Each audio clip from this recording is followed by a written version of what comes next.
Welcome everyone to the PickGuru and RotoWire weekly preview, which is the home of winning PGA tips.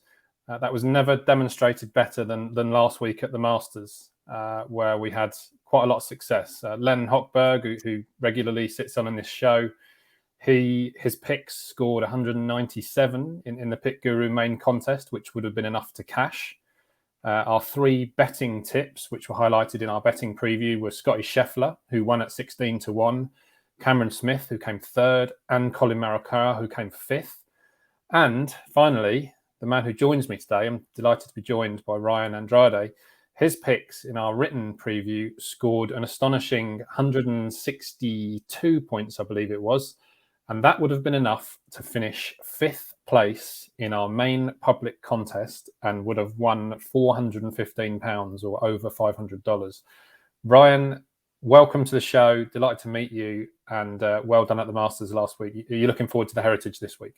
Oh, yeah. No, it was a great week at the Masters for so many reasons. Scotty Scheffler, just a historic performance. You know, this run that he's currently on has been unbelievable, really. Hadn't won until 2 months ago, and now has 4 wins in his last 6 starts.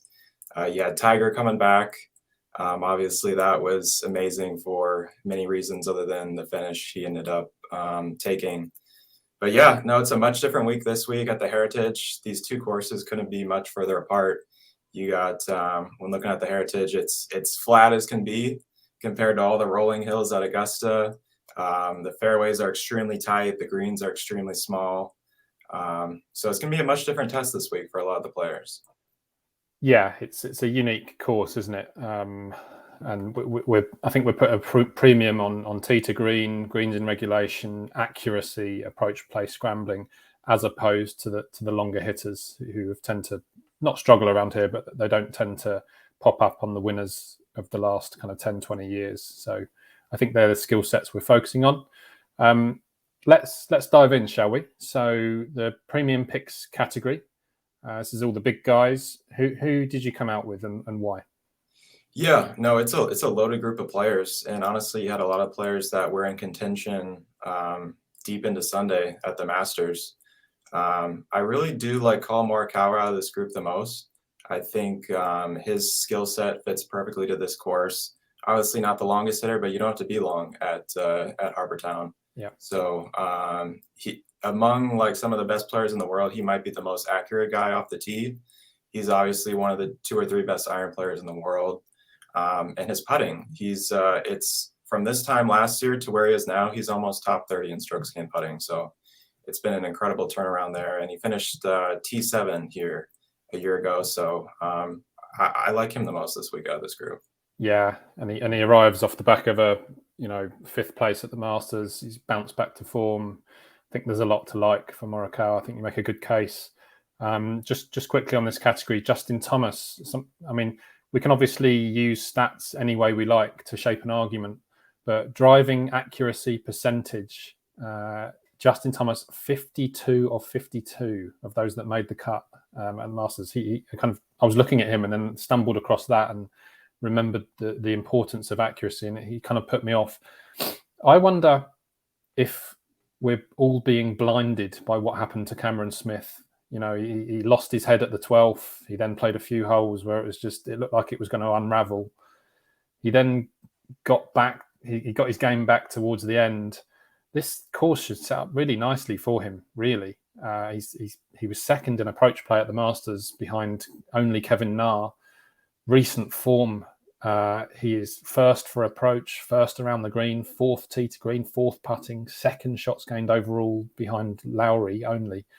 If he can overcome that mental block last week, I think he has a huge chance. But I think go on.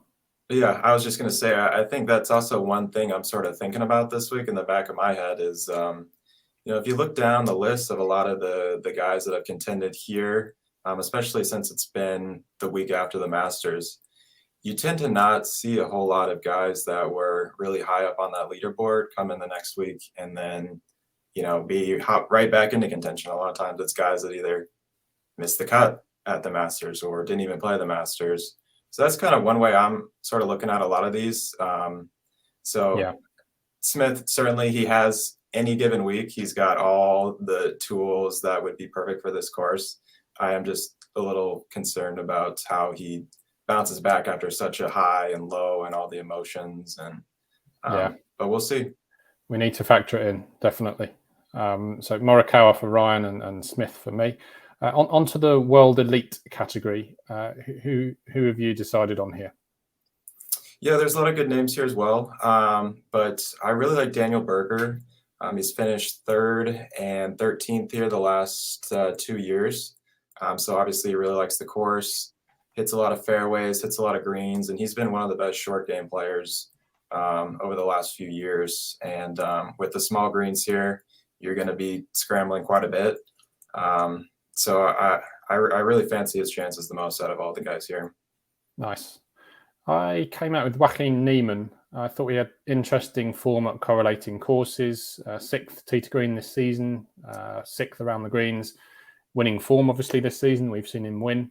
And he was 5th on his only attempt here in 2020. So I thought he was an interesting alternative. But like you said, another good group. Let's move on to the front runners group and give us your selection here. Yeah, I really like Adam Hadwin. He's coming off 3 straight top 10 finishes. I think he's being a little bit motivated after he missed the Masters. He didn't qualify for it. So I think that's a little bit of motivation for him. He's playing probably the best golf of his career. He ranks top 30 in a bunch of key categories, off the tee, around the greens, good iron play. He's always been a great putter. So he really checks all the boxes for me this week. Yeah, you were really swaying me in your written preview, actually. You made a really good case for him. Probably arrives here in a career best form, I would say. Right. So he was certainly a tempter. I just think Billy Horschel is interesting here too. Great recent form, very, very consistent, has 2 top 10s here, very strong approach play. I also had a long look at Kevin Na, who's obviously a short course specialist. I don't really trust him to back up his performance at the Masters. That kind of came out of nowhere, really, in terms of recent form. But he led the field in shots gained approach at the Masters, incredibly. But yeah, Horschel for me and Hadwin for yourself. Now, we normally have the Hochberg hammer, but so I had to think of something else. So where's the Andrade arrow landed for the UK and Ireland category? I like that one. No, this is probably my favorite category of the week. I can't look past Matt Fitzpatrick, though. He said before that Harbour Town is perhaps his favorite course on the PGA Tour. Used Augusta as a prep again. Yeah, there was a lot of those jokes going around that he was using Augusta as a prep because he loves this place so much. And I mean, he should, because this is the rare style of course that, it doesn't favor distance. It favors accuracy and target golf and shot making. And those are all things he ranks very highly in. He's got 3 top 15s over the last 4 years here. So, at some point he's going to get that first PGA Tour win, and this might be the perfect week for it. Exactly. I mean, you said it. It's a unique course, and as a result, we do see course specialists, and one of them is in this category. So Luke Donald has got 7 top 3s here over the years, which is remarkable when you think about it.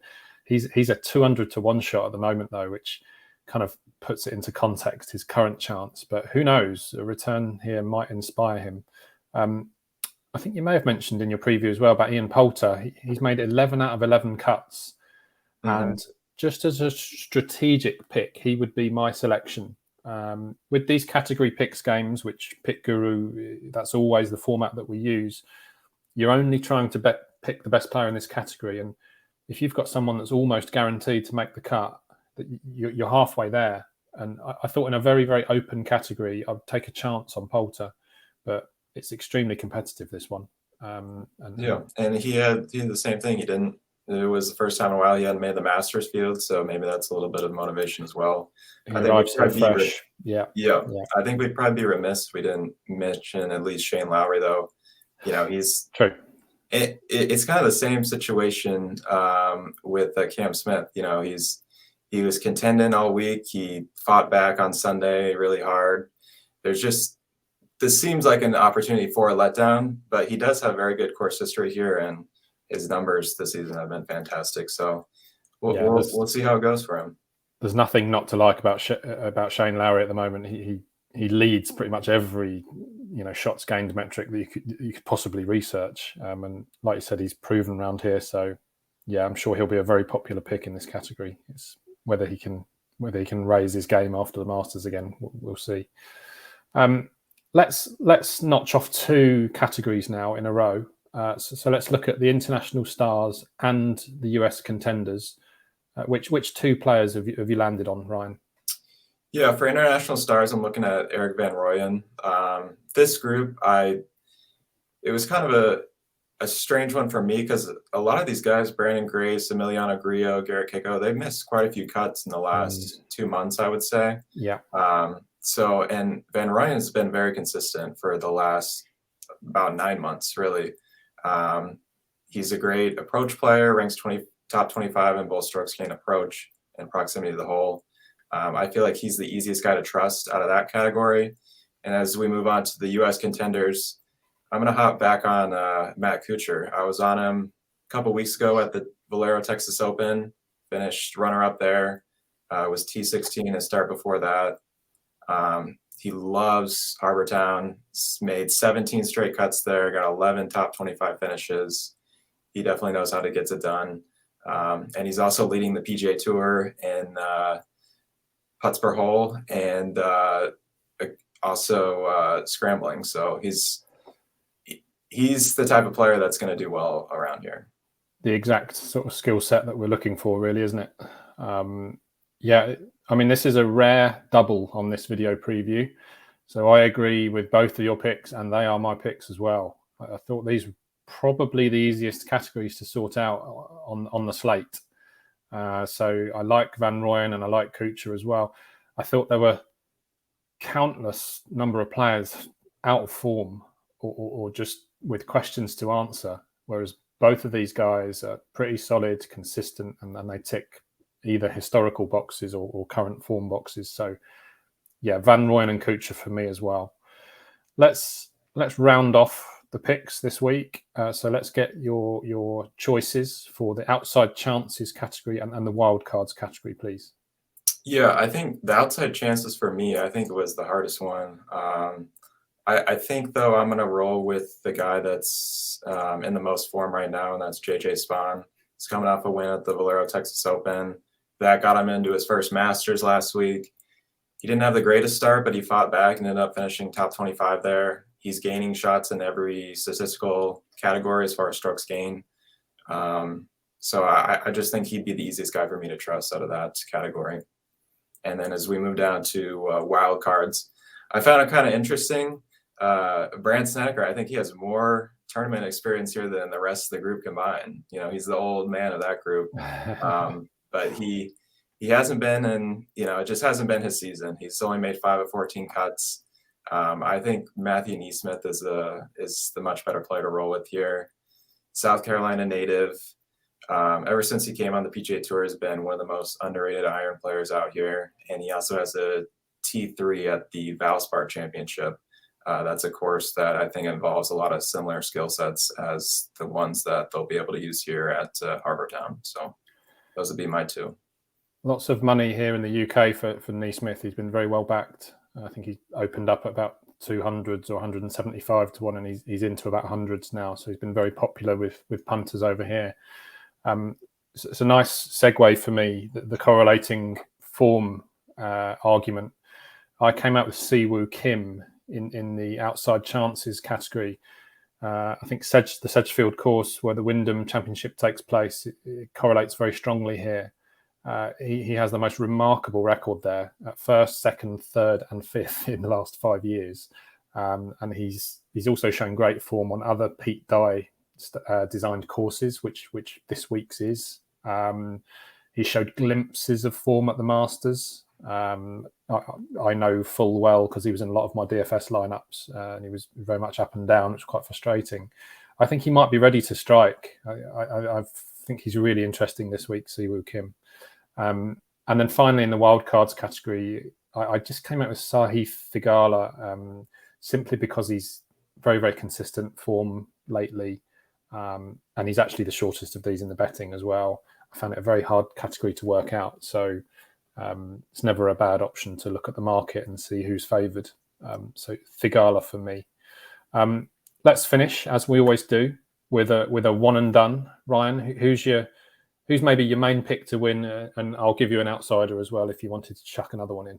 Yeah, for sure. No, I think I'm going to go with Matt Fitzpatrick this week. I just think everything lines up great for him. Loves this course. If he's going to get that first PGA Tour win, it's going to come on a course like this. He's ranked super highly all season, and as far as strokes gained total, scoring average, that sort of thing. He's had all these great finishes and come so close. It's just a matter of time before he gets it, and I really think this is the week. Nice. I just had a quick check of the odds there. He's 20-1 Fitzpatrick, so nice shout. I touched on it earlier. Siwoo Kim for me.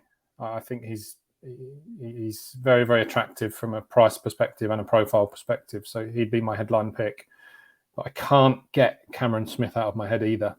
I just think everybody is getting carried away with what happened at the Masters. I think he might prove a lot of people wrong, but we'll see. Thanks very much for joining us, Ryan. Thanks for your picks. Let's hope for the same outcomes as last week.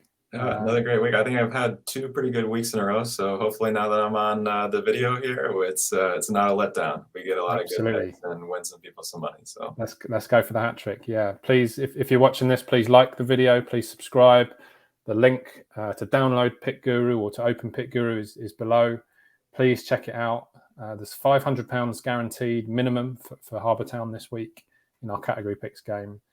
Betting previews, category picks previews on the site. And you're obviously watching the video preview now. So good luck this week and good luck to all the DFS players out there.